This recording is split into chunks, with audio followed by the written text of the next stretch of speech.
साथियों, मेरा नाम है मयंक गौतम और आप सभी का स्वागत है आपके अपने हिंदी वाले गुरुजी चैनल पर। पिछले वीडियो हमने सकर्मक क्रिया पढ़ा था और वो सकर्मक क्रिया था कर्म के आधार पर क्रियाओं का एक प्रकार। मैंने पहले ही बताया था कि क्रिया को दो प्रकार से वर्गीकृत किया गया है, एक कर्म के आधार पर और एक रचना के आधार पर। रचना को ही हम व्युत्पत्ति के आधार पर वर्गीकृत भी कह सकते हैं। तो चलिए आज का वीडियो हम शुरू करते हैं रचना के आधार पर धातु या क्रिया के प्रकारों को लेकर। देखिए, असल में मैंने यहाँ पर धातु और क्रिया दोनों एक साथ में लिख दिया है, लेकिन धातु और क्रिया दोनों ही अलग अलग चीजें होती हैं। असल में ये जो वर्गीकरण है मूल रूप से धातु का वर्गीकरण है, क्रिया का वर्गीकरण ये नहीं है। क्रिया का वर्गीकरण इसको इसलिए कह दिया जाता है क्योंकि धातुओं से हम क्रिया बनाते हैं और जब धातु बदलेगी तो हमारी क्रिया भी परिवर्तित हो जाएगी। आमतौर पर बहुत से लोग क्या कह देते हैं कि क्रियाओं का भेद है, क्रिया ये होती है, क्रिया वो होती है। मैं आपको सीधे से बात बता दूं कि कभी भी क्रिया में प्रत्यय का योग करके नई क्रिया नहीं बनाई जा सकती। बस किसी भी क्रिया में प्रत्यय को जोड़ते हैं तो क्रिया का केवल काल बदला जा सकता है या वाच्य बदला जा सकता है। क्रिया में परिवर्तन नहीं किया जा सकता। क्रियाओं में परिवर्तन के लिए आवश्यकता होती है धातु की, यानी कि जितने भी हम परिवर्तन क्रियाओं में कर सकते हैं वो धातुओं में कर सकते हैं, क्रियाओं में नहीं कर सकते। देखिए कैसे, जैसे चल धातु है, क्या है? चल धातु है। हमने इससे क्रिया बनाई चलना, ठीक है। अब ये चलना हमने जो क्रिया बनाई है इसको तो अगर हम देखेंगे तो ये भी क्रिया सामान्य रूप में है और अभी इसका प्रयोग हम अगर वाक्य में करेंगे तो वाक्य में प्रयोग करेंगे तो इसके कई सारे विकारी रूप निकल कर आते हैं। यानी कि इस चलना क्रिया में हम प्रत्यय जोड़कर क्रिया बना रहे हैं। देखो, जैसे मैंने क्रिया बना ली, चलता है, चल रहा है, चलेगा, ठीक है, चलता था, चला था। तो ये जो रूप बनाए हैं ये वाक्य के अनुसार ही रूप हैं। तो ये बताइए क्या यहां पर आकर क्रिया बदल गई? देखिए, यहां पर भी चलना क्रिया है और यहां पर भी सभी में कौन सी क्रिया है? चलना क्रिया मूल है सभी में, ठीक है। तो क्रिया नहीं बदली, या हमने प्रत्यय का योग कर करके या कहा जाए सहायक क्रियाओं का प्रयोग कर करके केवल काल बदला है। बात समझ में आ रही है आपके? तो काल बदला जा सकता है लेकिन क्रिया नहीं बदली जा सकती। अब देखो, चलना क्रिया थी, हमने अब क्या किया कि चल धातु में एक प्रत्यय जोड़कर इसको बना लिया चला। क्या बना लिया? धातु को चला धातु बना लिया। अब इस धातु से अगर हम क्रिया बनाएंगे तो क्या क्रिया बनकर आएगी? चलाना। अब इसका प्रयोग वाक्य में करो, देखो क्रिया बदल गई कि नहीं बदल गई? यहां चल रहा था खुद और यहां पर चला रहा है। वाक्य में आ जाओ, वह चलाता है, वह चला रहा है, वह चलाएगा, वह चलाता है, वह चला, उसने चलाया था, ठीक है, उसने चलाया, उसने चलाई। तो ये क्या परिवर्तन? ये तो देखिए, ये जो रूप परिवर्तन हुए हैं किसके आधार पर है? काल के आधार पर। लेकिन क्रिया में परिवर्तन कब आया? जब हमने धातु में परिवर्तन किया। अब बहुत से लोग क्या करते हैं, बहुत से विद्वान लोग, मैं YouTube के विद्वानों की बात करूंगा और बाहर के भी बहुत सारे लोग हैं जो भूलवश इनको धातु कह देते हैं। चलना को वो मौलिक धातु और चलाना को यौगिक धातु बोल देते हैं। वो ऐसा इसलिए करते हैं क्योंकि उन्होंने पढ़ा भी कुछ लगभग इसी की तरीके से है। और कुछ लोग तो चिल्ला चिल्ला के ये भी कहते हैं कि कामता प्रसाद गुरुजी ने ये कहा है कि चलना मूल धातु है, चलाना यौगिक धातु है। असल में उन लोगों ने कामता प्रसाद पढ़े ही नहीं है, और अगर वो मेरे वीडियो को देख रहे हैं तो एक बार कामता प्रसाद गुरुजी की किताब को ढंग से पढ़िएगा। अब मेरे जो शब्द आएंगे वो कामता प्रसाद जी के अनुसार निकल कर आएंगे। असल में मूल धातु तो चल ही है, ठीक है। मूल धातु क्या है? चल है। लेकिन शब्दकोश में लिखते समय चल धातु के संग ना जोड़ने का प्रचलन है। किसके लिए प्रचलन है? जिससे आप आसानी से समझ सको, ठीक है। क्योंकि धातुओं का प्रयोग केवल कब होता है? जब उनसे क्रिया बनानी होती है। सामान्य तौर पर लिखने में हम इनका प्रयोग शब्दकोश में नहीं करते। शब्दकोश में लिखने का प्रयोग संस्कृत में होता था, हिंदी में नहीं होता है। तो बहुत से लोग भूलवश इस रूप को ही क्या समझ लेते हैं? धातु समझ लेते हैं। और बहुत बड़े यूट्यूबर, बहुत बड़े बड़े यूट्यूबर इसको 3-3 मिलियन 2-2 मिलियन वाले जो हैं वो इसी को धातु कह देते हैं, लेकिन ये धातु नहीं है, एक क्रिया का रूप है। तो चलिए आज हम इसका पहले वर्गीकरण करते हैं रचना के आधार पर धातुओं को। ये तो मैंने एक सामान्य तौर पर आपको समझाया था, फिर मैं एक बार आपको बता देता हूं कि नई क्रिया का निर्माण धातु में परिवर्तन से होता है, क्रिया में परिवर्तन से नहीं, ठीक है। तो चलिए शुरू करते हैं। तो रचना के आधार पर क्रिया या धातु दो प्रकार के होते हैं। देखिए, ये जो मैं वर्गीकरण करूंगा धातु के आधार पर करूंगा और धातु बदलेगी तो क्रिया भी बदल ही जाएगी। तो देखिए, सबसे पहले आता है मूल धातु। इसको हरदेव बहारी जी ने रूढ़ धातु कहा है। ठीक है। रूढ़ इसलिए उन्होंने कहा है क्योंकि ये शब्द संस्कृत से आए हैं। असल में जितनी भी धातु हैं संस्कृत से या प्राकृत से ही आई हैं और ये आकर हमारी हिंदी में प्रसिद्ध हो गई हैं। ये पहले से ही प्रसिद्ध थी, इसलिए उन्होंने इनको रूढ़ धातु भी कहा है। ठीक है। और दूसरे नंबर पर जो आती हैं धातु, उनको बोलते हैं हम यौगिक धातु। क्या बोलते हैं? यौगिक धातु। ठीक है। अब जब आपकी मूल धातु होगी तो उससे जो क्रिया बनेगी वो भी क्या कहलाएगी? मूल क्रिया कहलाएगी। और यौगिक धातु से जो आपकी क्रिया बनेगी वो क्या कहलाएगी? यौगिक क्रिया कहलाएगी। ठीक है। अब इनका सामान्य हम परिचय देख लेते हैं। ठीक है। मूल धातु क्या होता है? मूल का मतलब असली, अर्थात जो किसी से मिलकर ना बना हो। तो मौलिक, इसको मौलिक धातु भी बोलते हैं, अर्थात वे धातु जो किसी भी अन्य शब्द के योग से ना बने हो या संस्कृत या प्राकृत से सीधे के सीधे हमारी हिंदी में आ गए हैं बिना किसी परिवर्तन के। या कहा जाए परिवर्तन थोड़ा बहुत हुआ है लेकिन कोई अन्य शब्द नहीं जोड़ा गया या कोई भी प्रत्यय नहीं जोड़ा जाता। तो ऐसे समझिए इस चीज को। परिभाषा अगर आपको देनी हो तो आप दे सकते हैं कि वे धातु जो किसी अन्य शब्द के योग से ना बने हो वो क्या कहलाते हैं? मूल धातु कहलाते हैं। देखिए जैसे कि मैंने एक धातु लिखा पड़। ठीक है। अब पड़ धातु को हमने, इसको देखिए यहां मैं धातु लिख दे रहा हूं। ये क्या है? आपका धातु है। क्या है? धातु है। इस धातु से हमने क्रिया बनाई पढ़ना। अब ये जो पढ़ना हमने क्रिया बनाई है ये क्या है? क्रिया है। लेकिन किस रूप में है? अभी सामान्य रूप में। किस रूप में? सामान्य रूप में। सामान्य रूप और विशेष रूप क्या होता है, इसको अगर आप देखना चाहते हैं तो मेरे पहले वीडियो में, क्रिया का जो पहला वीडियो है उसको जाकर देख सकते हैं, नीचे डिस्क्रिप्शन बॉक्स में वो आपको मिल जाएगा। तो देखिए क्रिया का सामान्य रूप। ठीक है। चलिए अब बात करते हैं कि ये जो धातु है क्या ये किसी अन्य शब्द के योग से बना है या इसमें कोई प्रत्यय लगा हुआ है? नहीं लगा हुआ है। तो इसी धातु को हम क्या बोलेंगे? मूल धातु बोलेंगे। और जब इसको हमने मूल धातु बोल दिया तो धातु को ही हमने क्या बनाया है? क्रिया। तो अब ये क्या कहलाएगी? यौगिक क्रिया। क्या कहलाएगी? यौगिक क्रिया। वो माफ कीजिएगा, मौलिक क्रिया या मूल क्रिया। देखिए जल्दबाजी में निकल गया मुंह से, लेकिन ये मूल क्रिया है। ठीक है। चलिए तो मैं एक बार और बता देता हूं, कंफ्यूजन अगर आपके दिमाग में आ गया हो, मैं गलती से बोल गया। देखिए ये धातु किसी अन्य शब्द के योग से नहीं बना तो इसको हमने क्या बोल दिया? मूल धातु बोल दिया। अब हम धातु सामान्य रूप कब बनाते हैं? जब धातु में ना प्रत्यय जोड़ दिया जाता है तो क्रिया का सामान्य रूप बनता है। तो यहां पर हमने क्रिया का सामान्य रूप बनाया ना जोड़कर। तो अब ये जो क्रिया है पढ़ना, ये कैसी क्रिया कहलाएगी? मूल क्रिया कहलाएगी। लेकिन किस रूप में है? सामान्य रूप में है। अब वाक्य के अनुसार अगर आप देखना चाहते हो, वाक्य के अनुसार जो इसके विकारी रूप हैं वो कौन कौन से होंगे?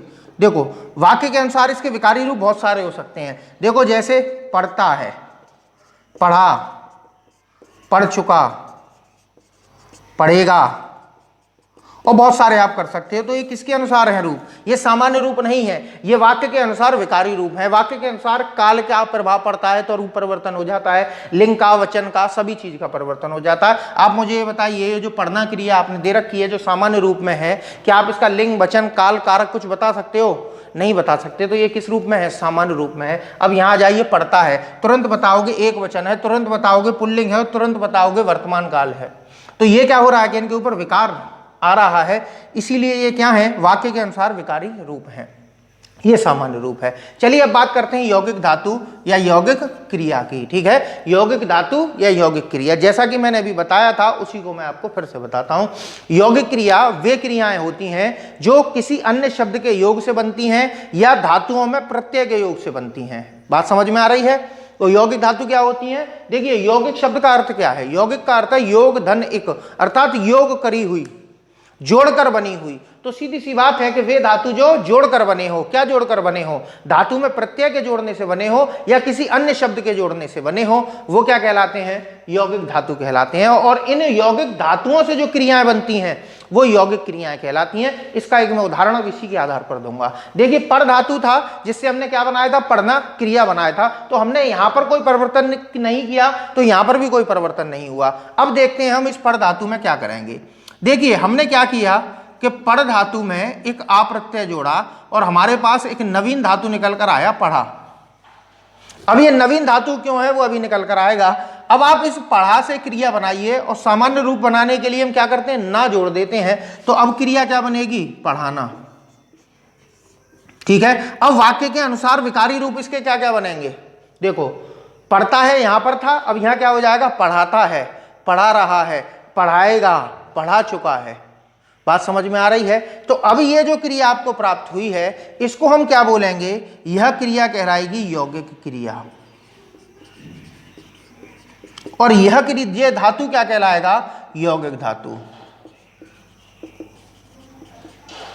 ठीक है। अब ये बताइए, मैंने इस पढ़ धातु से पढ़ना क्रिया बनाई थी, जो यहां पर अर्थ आ रहा है आपका पढ़ना, क्या यहां पर सब जगह वही अर्थ आ रहा है, हाँ जी आ रहा है ना। अब ये बताइए, क्या पढ़ना क्रिया से पढ़ाना क्रिया बन सकती है, नहीं बन सकती, क्योंकि धातु में परिवर्तन होगा तब जाके ये रूप आएगा। अगर इसमें परिवर्तन करने से रूप बनेंगे तो यही बनेंगे, ये रूप नहीं बनेगा। तो बात समझ में आ गई। हमने आ किस में जोड़ा था, धातु में जोड़ा था, ना कि क्रिया में जोड़ा था। तो ऐसे ही इसी को समझिए कि यौगिक क्रियाएं कैसे बनती हैं, यौगिक धातुओं में आ प्रत्यय जोड़ने से या किसी अन्य शब्द के जोड़ने से जो क्रियाएं बनती हैं वो यौगिक क्रियाएं कहलाती हैं, और तब वो धातु क्या कहलाता है, यौगिक धातु कहलाता है। अब देखिए क्रिया में क्या परिवर्तन आया, ये अभी कैसी क्रिया थी, सकर्मक है, और ये भी सकर्मक है, लेकिन ये सकर्मक है और ये द्विकर्मक हो गई। अब कैसे, मैं रमेश को गणित पढ़ाता हूं, अब यहां दो दो कर्म आ गए, दोनों प्रकार के कर्म आ गए।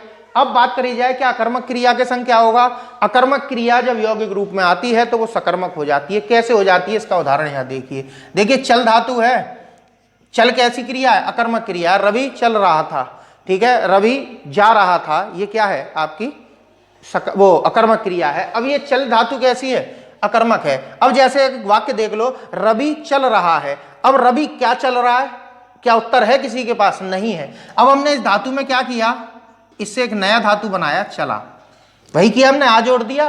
तो अब ये तो थी अकर्मक और ये हो गई सकर्मक। देखो कैसे, कि रवि चला रहा था, तुरंत आप पूछिए रवि क्या चला रहा था, उत्तर आपको जरूर मिलेगा, साइकिल चला रहा था, कार चला रहा था, या कुछ ना कुछ तो चला ही रहा था। तो ये क्रिया धातु कैसा हो गया, अब सकर्मक हो गया। अब देखिए परिभाषा मैंने क्या बताई थी कि जो मूल धातु से क्रिया बनती हैं वो मूल क्रियाएं कहलाती हैं, तो हमने बना ली चलना, और जो यौगिक धातुओं से क्रियाएं बनती हैं वो कहलाती हैं यौगिक क्रिया।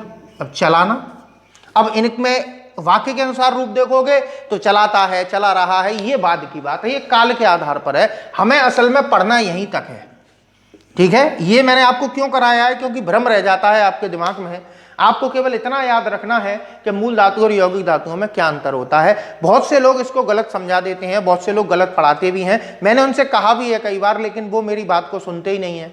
चलिए कोई बात नहीं, नहीं सुनते, उनके साथ में मेरी मेरे साथ में। और मैं आपको प्रमाणित रूप से ये कह रहा हूँ कि कामता प्रसाद जी ने, हरदेव बहारी जी ने, वासुदेव नंदन जी ने और कई लोगों ने यही चीज समझाई है। पता नहीं वो कहाँ पढ़कर आए हैं, किससे पढ़कर आए हैं, और किस किताब में उन्होंने ऐसा पढ़ लिया है, वो यहाँ पर पढ़ा रहे हैं। चलिए आगे बढ़ते हैं, यौगिक क्रियाओं का निर्माण। यहाँ तक मेरे हिसाब से आपको अच्छी तरीके से समझ में आ गया होगा। अगर नहीं समझ में आया हो तो आप तुरंत मेरे वीडियो के नीचे कमेंट बॉक्स होता है एक, आप शायद नहीं जानते हो, अगर जानते हो तो कमेंट बॉक्स में आप जरूर लिखिएगा कि आपको ये चीज़ समझ में नहीं आई। नहीं समझ में आई, मैं एक बार और समझा दूंगा, लेकिन मैं ये नहीं चाहता कि आपका प्रश्न परीक्षा में गलत हो जाए। ठीक है, चलिए अब बात करते हैं यौगिक धातुओं का निर्माण कितने प्रकार से होता है। ठीक है, देखिए यौगिक धातु जब बनते हैं, अब यौगिक धातु बनेंगे योग करके, तो यौगिक धातु तीन प्रकार से बनते हैं। पहला है प्रेरणार्थक, प्रेरणार्थक धातु, और धातु से क्या बन जाएगी आपकी क्रिया बन जाएगी, या इसे साधारण सकर्मक भी कहते हैं। ठीक है, ये दो रूपों में होती है, तो समझेंगे हम इसको डिटेल में। या धातु में प्रत्यय के योग से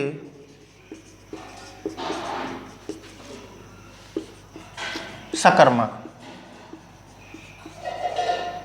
ठीक है, जब यहां पर कोई भी धातु आ गया यौगिक धातु में, अगर इस स्थान पर कोई भी धातु आ गया वो सकर्मक ही रहेगा, अकर्मक कोई सा नहीं रहता। ठीक है, चलिए दूसरा है नाम धातु क्रिया, नाम धातु। ठीक है, तीसरा है संयुक्त धातु। ठीक है, नाम धातु और फिर नाम धातु से ही जो क्रिया बनेगी वो क्या कहलाएगी, नाम धातु क्रिया कहलाएगी। जो संयुक्त धातु से क्रिया बनेगी वो संयुक्त क्रिया कहलाएगी। यहां तक बात आपको अच्छी तरीके से समझ में आ गई। अब इसी को हम थोड़ा सा डिटेल में इन तीनों पर थोड़ा सा प्रकाश डालते हैं। चलिए, प्रेरणार्थक धातु या क्रिया या धातु में प्रत्यय के योग से सकर्मक हम कैसे बनाते हैं वो देखिएगा। पहले ये समझना है कि प्रेरणार्थक होता क्या है। परीक्षाओं में बहुत प्रश्न आते हैं प्रेरणार्थक धातु या प्रेरणार्थक क्रिया को लेकर। देखिए, प्रेरणा का मतलब क्या होता है, किसी को प्रेरणा देना, किसी कार्य को करने के लिए किसी को राजी कर लेना ही क्या कहलाता है, प्रेरणा कहलाता है। तो देखिए प्रेरणार्थक धातु क्या होती है, कामता प्रसाद गुरु जी के अनुसार बताऊंगा। तो उन्होंने क्या कहा है कि जब कर्ता किसी कार्य को स्वयं न करके किसी और से करवाता है या करने की प्रेरणा देता है, तब वहां पर क्रिया का जो रूप प्रयोग होता है वो प्रेरणार्थक कहलाता है, या उस स्थान पर जिस धातु का प्रयोग होता है वो प्रेरणार्थक धातु कहलाती है। बात समझ में आई?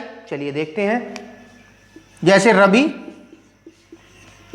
श्याम से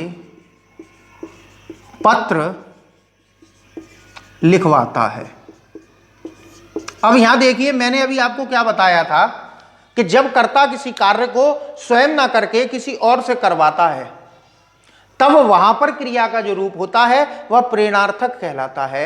और जिस धातु से वो प्रेरणार्थक क्रिया बनती है वो धातु प्रेरणार्थक धातु कहलाती है। बात यहां तक आपकी समझ में आई? चलिए देख लेते हैं। यहां देखिए, रवि क्या कर रहा है, पत्र लिख नहीं रहा, लिखवा रहा है। किससे लिखवा रहा है? श्याम से लिखवा रहा है। तो आप यहां देख पा रहे होगे कि रवि खुद काम ना करके श्याम से करवा रहा है या करने की प्रेरणा दे रहा है। तो यहां पर हमने जो क्रिया प्रयोग करी है वही प्रेरणार्थक है। अब यहां पर देखिए कि वाक्य का जो वास्तविक कर्ता होता है, असल में क्रिया लिखने की नहीं लिखवाने की हो रही है, तो वास्तविक कर्ता तो यहां का रवि ही है। यहां पर रवि क्या है? वास्तविक कर्ता। यहां पर वास्तविक कर्ता कौन होता है? जो प्रेरणा दे रहा है। प्रेरणा देने वाला ही वास्तविक कर्ता है। क्यों? क्योंकि लिखवाने की क्रिया हो रही है, लिखवा नहीं रहा है, यानी कि लिख नहीं रहा है।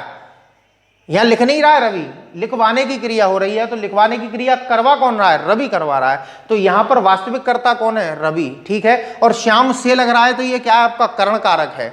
अब बात करते हैं प्रेरणा के आधार पर इनके दोनों के नाम क्या रखे गए हैं। तो जो प्रेरणा देने का कार्य करता है वो कहलाता है प्रेरक कर्ता। क्या कहलाता है? प्रेरक कर्ता। और जो प्रेरणा लेकर कार्य करता है वह कहलाता है प्रेरित कर्ता। क्या कहलाता है? प्रेरित कर्ता। अगर आपसे ये प्रश्न पूछ ले कि ये बताइए कि प्रेरणार्थक क्रियाओं का वास्तविक कर्ता कौन होता है, प्रेरक कर्ता होता है या प्रेरित कर्ता होता है, तो प्रेरक कर्ता वास्तविक होता है, प्रेरित कर्ता नहीं होता। ठीक है। चलिए, अब यहां पर बात आती है, थोड़ा सा इसको भी हम तोड़ ताड़ के देख लेते हैं। देखिए, लिखवाता है। अब इसको थोड़ा सा मैं उल्टा लेके चल रहा हूं जिससे आपको अच्छी तरीके से समझ में आए। ठीक है। यहां तक तो आप समझ ही गए होंगे। ये वाक्य चाहे कैसे भी हो सकता था। रवि श्याम से पत्र लिखवाता है, या रवि ने श्याम से पत्र लिखवाया, या रवि श्याम से पत्र लिखवाएगा, या रवि श्याम से पत्र लिखवा चुका है। वो काल के आधार पर परिवर्तन है, क्रिया में कोई परिवर्तन नहीं है। बस क्या है? काल के आधार पर परिवर्तन है, वो भी वाक्य के अनुसार होता है। चलिए देखते हैं। अब ये लिखवाता जो है ये वाक्य के अनुसार ही तो परिवर्तित रूप है। अब इस क्रिया को ऐसा का ऐसे ही सामान्य रूप में लेकर आओ। कैसे रूप में? सामान्य रूप में। तो ये जो सामान्य रूप निकल कर आएगा वो आएगा लिखवाना। क्या निकल के आएगा? लिखवाना। ठीक है। अब लिखवाना धातु कैसी है, क्रिया कैसी है? ये सामान्य रूप में आ गई। अब सामान्य रूप में कैसी क्रिया? प्रेरणार्थक क्रिया। क्या ये क्रिया?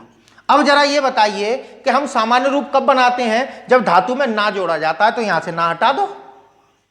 तो यहां पर हमें धातु कौन सी मिली? लिखवा। अब इस धातु को हम क्या कहेंगे?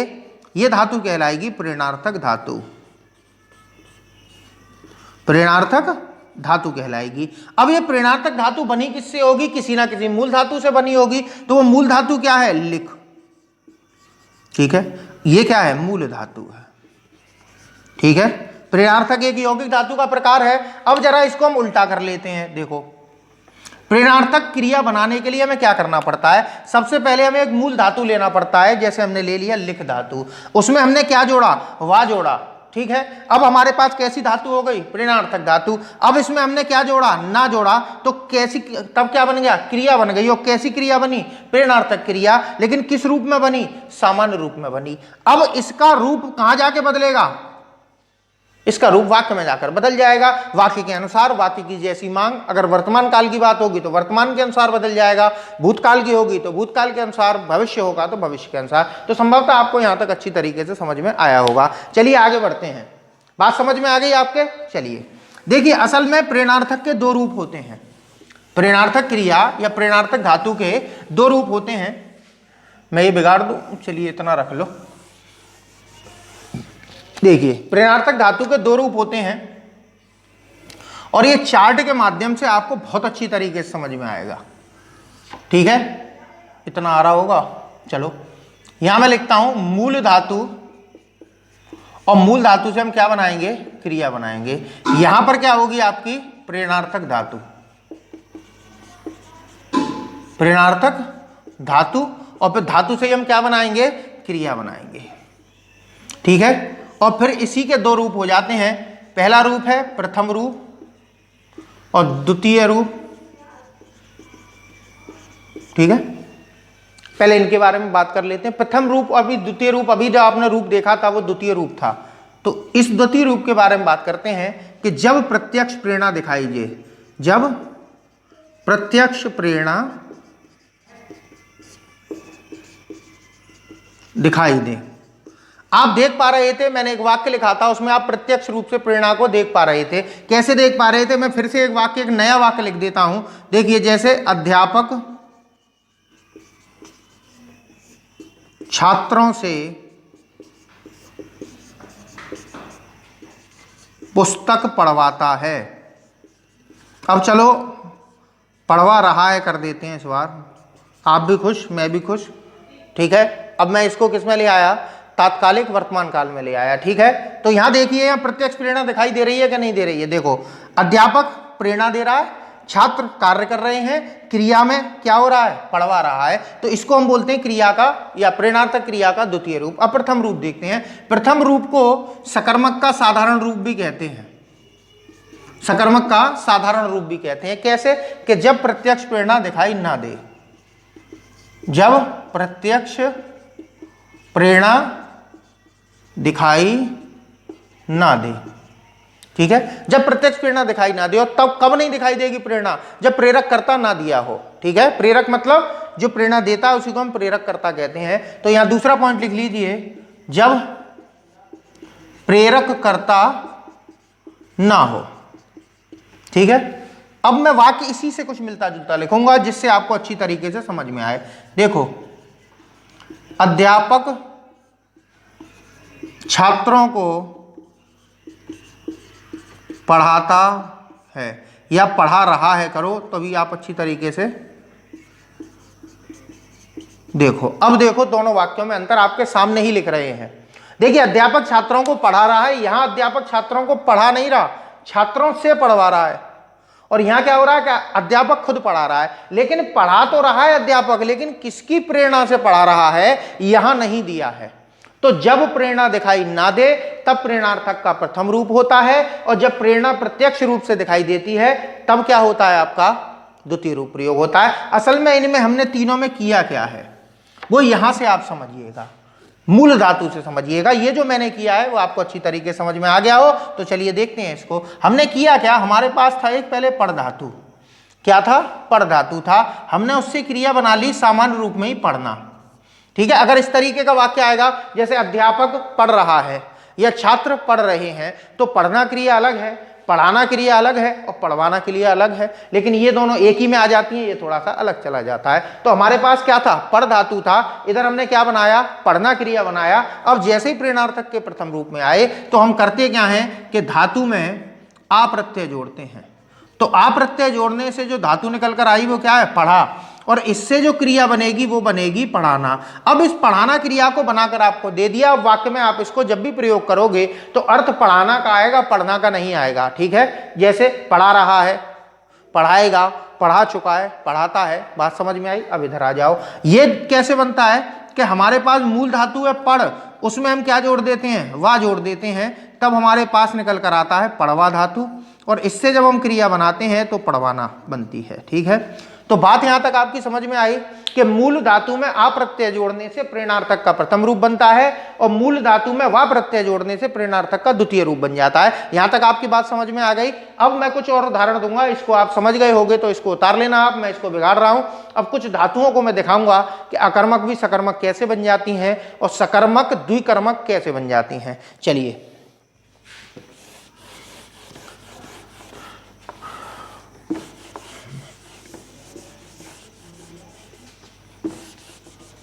देखिए, चलो मैंने एक धातु ली, जैसे मैंने ले ली सोना धातु, सो मैंने क्या ली धातु सो। अब सो का रूप आप क्रिया में बनाओगे तो क्या बनेगा, सो का हो गया सोना। अब जरा इसका एक वाक्य बनाकर देखो कि रवि सो रहा है। अब रवि क्या सो रहा है, क्या उत्तर है इसका आपके पास, नहीं है। और जब नहीं है तो कैसी क्रिया है, अकर्मक है। अब इधर आ जाओ सो। अब हमें क्या करते हैं इसमें प्रथम रूप में, इसमें हम धातु में क्या जोड़ देते हैं, आ जोड़ देते हैं। तो धातु में आ जोड़िए, तो सो में आ जोड़ना है आपको, तो क्या हो जाएगा ये। असल में हिंदी की भी कुछ संधियां होती हैं, असल में ये जो धातु हैं ये हिंदी के हैं, इनमें प्रत्यय भी जो जुड़ रहे हैं वो भी हिंदी के ही प्रत्यय हैं। तो हिंदी में एक संधि होती है आदि ह्रस्व, तो ह्रस्व करते हैं लेकिन आदि बिल्कुल सबसे पहले का ह्रस्व।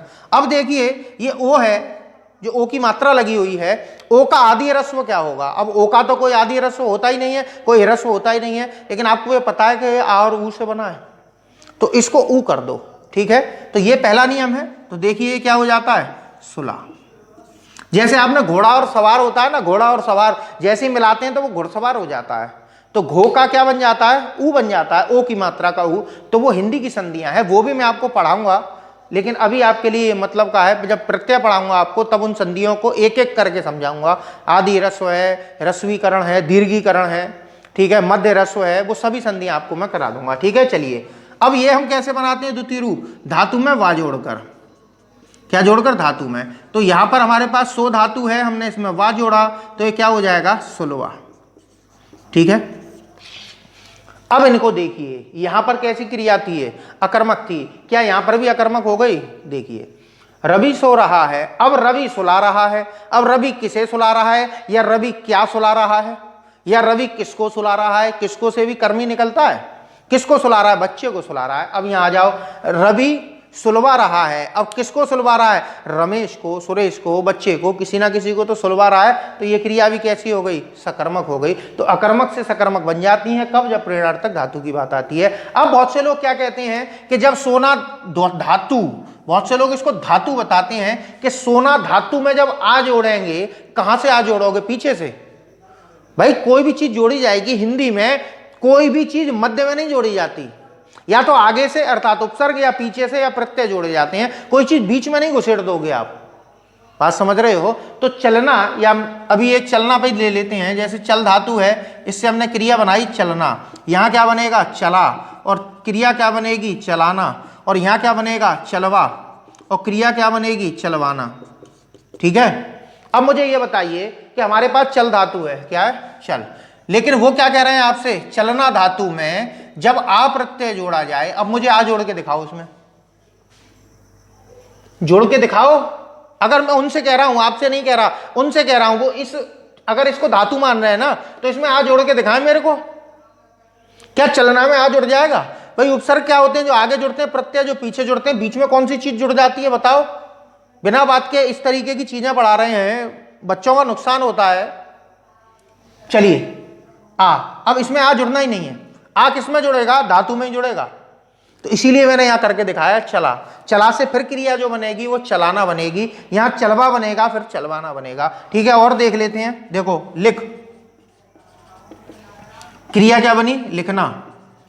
यहां पर क्या बनेगा, लिखा, क्रिया लिखाना, यहां लिखवा, यहां लिखवाना, ठीक है। अब ये बताओ सुन, सुन धातु का बताओ, सुनना, सुना, सुनाना, सुनवा, सुनवाना। बात क्लियर हो गई। चलिए अब हम बात कर लेते हैं धातु, या कहा जाए नाम धातु की।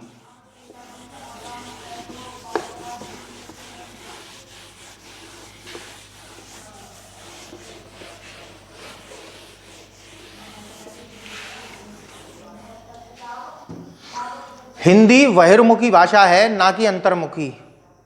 अंतर्मुखी होती तो प्रत्यय बीच में घुस सकते हैं शब्द के, लेकिन बहिर्मुखी है, इसलिए याद रखिएगा पीछे से ही प्रत्यय आगे से ही जुड़ते हैं। ठीक है, चलिए बात करते हैं हम नाम धातु। देखिए नाम धातु भी मिल जाता है, कहीं कहीं मिल जाता है नाम बोधक क्रिया, नाम बोधक क्रिया। तो हम बात करेंगे नाम धातु और नाम धातु क्रिया की। ठीक है, इसका पूरा नाम वैसे तो यही है, नाम धातु क्रिया। चलिए बात करते हैं। अब ये कौन सी बात हुई कि हमने धातु क्रिया तो हमने पढ़ा था, लेकिन इससे आगे आप देखोगे नाम शब्द और जुड़ गया। आपको याद है नाम किसी चीज को मैंने बताया था, कहते हैं, हाँ जी, संज्ञा को कहते हैं। तो अब ये समझिएगा कि नाम धातु क्रिया होती क्या है। देखो वैसे तो सामान्य तौर पर हम धातुओं से क्रियाएं बनाते हैं, जैसे पढ़ से पढ़ना, चल से चलना, खा से खाना, नहा से नहाना, सो से सोना। ये क्या है? वे क्रियाएं हैं जो कि किसी ना किसी धातु से बनी है। ठीक है, लेकिन अगर कोई क्रिया ऐसी हो जो धातु से ही ना बनी हो, फिर ऐसी भी क्रियाएं होती हैं। तो सीधी सी बात है कि वे क्रियापद जो धातु को छोड़कर किसी अन्य शब्द से बने हो, या संज्ञा, सर्वनाम या विशेषण शब्दों से जो क्रियाएं बनाई जाती हैं, वो नाम धातु क्रिया कहलाती हैं। तो बात समझ में आ रही है? तो वे क्रियापद जो संज्ञा, सर्वनाम या विशेषण शब्दों से बनती हैं, नाम धातु क्रियाएं कहलाती हैं। ठीक है, या ऐसे भी कह सकते हो कि मूल धातुओं से जो क्रियाएं ना बनी हो, वो क्या कहलाती हैं? नाम धातु क्रिया कहलाती हैं, या नाम बोधक क्रियाएं कहलाती हैं। जैसे मैं सीधी सी बात कहूं कि जैसे जैसे ही हमारे घर में चोर आए, हमने उनको बहुत लठियाया। हमने क्या करा? उनको लठियाया, चोरों को। किसको? चोरों को लठियाया। अब मुझे ये बताइए, लठियाना, लठियाया जो है, ये तो आप देखोगे तो ये भूतकालीन वाक्य है। अब इसको वाक्य से बाहर लाओ तो क्रिया में सामान्य रूप में लानी पड़ेगी, तो क्या बन जाएगा? लठियाना। अब इसमें से ना हटाओगे तो शब्द निकल के आएगा लाठी। अब लाठी क्या है? जिसे हम देख सकते हैं, छू सकते हैं, ये तो भाई संज्ञा है। तो भाई ये क्रिया क्या कहलाएगी? अब नाम धातु क्रिया। तो सीधी सी बात है कि वे क्रियापद जो संज्ञा, सर्वनाम या विशेषणों से बनते हैं, क्या कहलाते हैं? नाम धातु क्रिया कहलाते हैं। जैसे मैं कुछ उदाहरण आपके सामने लिख दे रहा हूं। जैसे बात है, भाववाचक संज्ञा है बात, देखो यहां मैं लिख दे रहा हूं संज्ञा से। ठीक है, बात से क्या बनेगा आपका? बतियाना। जैसे हमारे चाचा बहुत बतिया रहे हैं, बहुत बतिया रहे हैं, तो बतियाना क्या है? आपका क्रिया है, लेकिन कैसी क्रिया? नाम धातु, क्योंकि भाववाचक संज्ञा बात से बनी है। इसी तरीके से आप हाथ, हाथ, हाथ से बनेगा हथियाना। हथियाना मतलब जैसे हमारे चाचा ने हमारी जमीन हथियाली, हथियाली। ठीक है, अब हथियाली किससे बना है? हाथ से बना, और हाथ क्या है? संज्ञा है। इसी तरीके से मैं कुछ और उदाहरण दे रहा हूं। जैसे देखिए फिल्म, फिल्म से फिल्माना, फिल्माना। जैसे इस पिक्चर में या इस नाटक में मुंशी प्रेमचंद्र जी का चरित्र फिल्माया गया। अब फिल्माया गया किससे बना है? फिल्म से बना, और ये भी क्या है? आपकी संज्ञा ही है। इसी तरीके से देखो लात, भाई साहब नेता तो ऐसे काम करते हैं कि उनको तो बस लतियाते रहो। देखिए कोई नेताजी अगर देख रहे हैं तो मैं क्षमा प्रार्थी हूं। लात से लतियाना, बात से बतियाना, फिल्म से हाथ से हथियाना। देखो मैं सब ज्यादा नहीं लिख सकता, केवल आपको एक मैं छोटा सा संदेश के रूप में या छोटा सा उदाहरण के तौर पर प्रस्तुत कर रहा हूं। अब बात करते हैं सर्वनाम से। ठीक है, सर्वनाम है जैसे अपना, हम अपना का प्रयोग करते हैं। अपना निजवाचक सर्वनाम होता है, आपका ही एक रूप है अपना। तो अपना से क्या हो गया? अपनाना। जैसे हमें अच्छी आदतें अपनानी चाहिए। ठीक है, अपनानी चाहिए, इसका मतलब किससे बना? ये अपना से, और अपना क्या है? आपका सर्वनाम है। इसी तरीके से विशेषण से भी देख लेते हैं। विशेषण जैसे गर्म। ठीक है, जैसे मैं गर्म चाय पी रहा था, तो गर्म क्या है? विशेषण है, और गर्म से क्या हो गया? गर्माना। ठीक है, मुझे बहुत ठंड लग रही थी, जैसे ही मैं कार के अंदर आकर एसी चलाया, मैं तुरंत गर्मा गया। ठीक है, तो गर्माना क्या है? आपका नाम धातु क्रिया है। ठीक है, इसी की तरीके से ठंड, ठंड से ठंडाना। ठीक है, बहुत सारे और शब्द हो सकते हैं, बस आप याद रखिएगा मूल चीज कि वे धातु या वे क्रियापद जो मूल धातु को छोड़कर संज्ञा, सर्वनाम या विशेषण शब्दों से बनते हैं, नाम धातु क्रिया कहलाते हैं। आप उस क्रिया को तुरंत बदल के देखिए कि वो संज्ञा, सर्वनाम या विशेषण से तो नहीं बनी है। ठीक है, चलिए अब बात करते हैं अपने तीसरे प्रकार की तरफ। मैंने बताया था यौगिक क्रियाएं या यौगिक धातु 3 प्रकार से बनती हैं, तो तीसरा आपका जो प्रकार है वो है संयुक्त धातु या संयुक्त क्रिया। बहुत से लोग इसको भी गलत पढ़ाते हैं, संयुक्त धातु या संयुक्त क्रिया।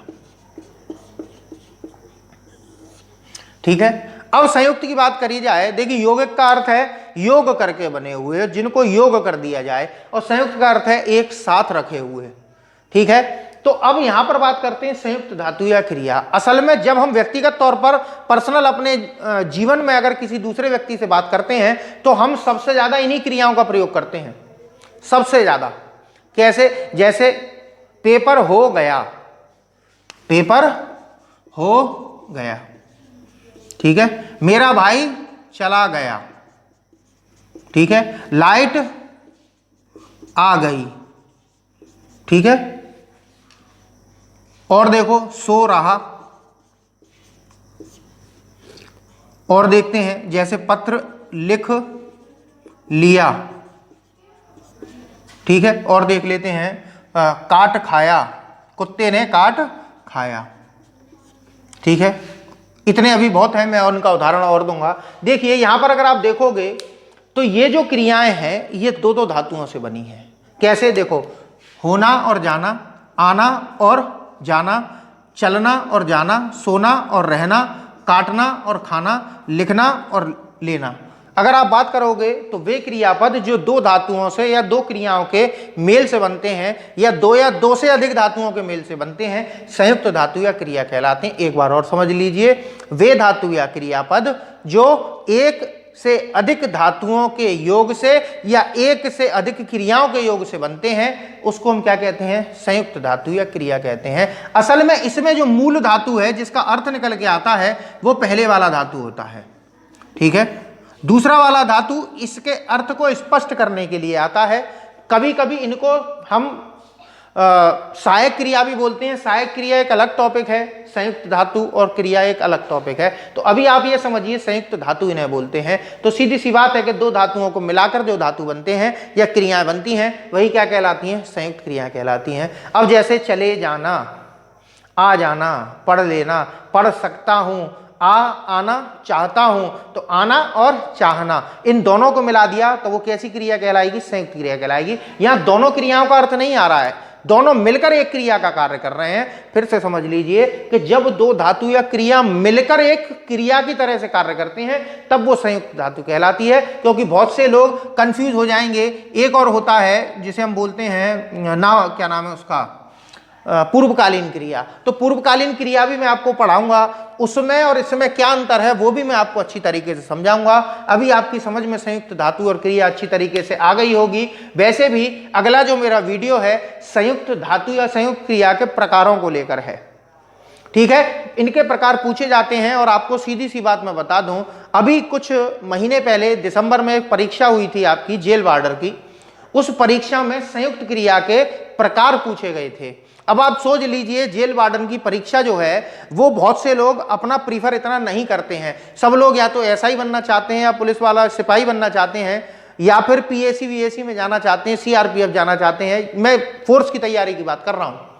बहुत ही कम लोग होंगे जो जेल वार्डर की तरफ जाना चाहेंगे। वैसे हमारे भी कुछ विद्यार्थी हैं, यहाँ मैं जहाँ लोकल बैच पढ़ाता हूँ या कहा जाए ऑफलाइन पढ़ाता हूँ, वहाँ पर कुछ हमारे विद्यार्थी हैं जिनका चयन इसमें हो गया है। मैं उनको शुभकामनाएं देता हूँ कि उनका जल्दी से दौड़ पास करें, फिजिकल हो जाए और वो भी ट्रेनिंग पर जा सकें। चलिए आपसे अगले वीडियो में मिलते हैं संयुक्त धातु और क्रिया के भेद को लेकर। तब तक मैं आपसे इजाज़त चाहता हूँ। नमस्कार।